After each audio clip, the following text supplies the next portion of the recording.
आदमी मर जाए तो शमशान में फूंक आते हो, जानवर मार के लाते हो तो बड़े चाव से खाते हो।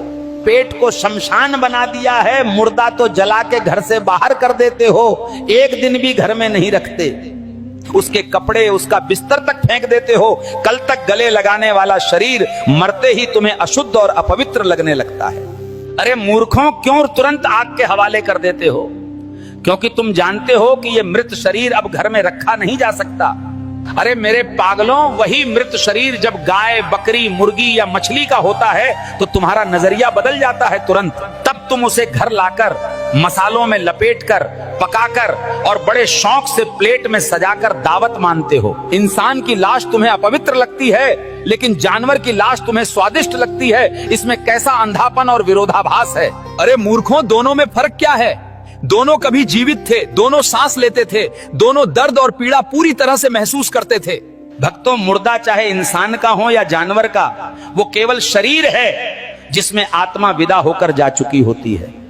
पर तुम्हारी बुद्धि इतनी उलझी हुई है कि इंसान की लाश से भागते हो और जानवर की लाश चाव से खाते हो। अरे मेरे पागलों, सोचो, अगर किसी दिन तुम्हें घर में इंसान की लाश बनाकर परोसी जाए तो क्या तुम खा पाओगे? नहीं ना। तो फिर गाय, बकरी या मुर्गी की लाश खाते समय तुम्हें घिन क्यों नहीं आती? सोच कर देखो। केवल इसलिए कि उसे भोजन कहकर तुम अपने मन और जमीर को धोखा देते हो और खुद को झूठा संतोष दे देते हो। तुमने रसोई घर को मंदिर बनाने के बजाय शमशान बना दिया है। जहां भगवान का भोग होना चाहिए वहां शव पकते हैं।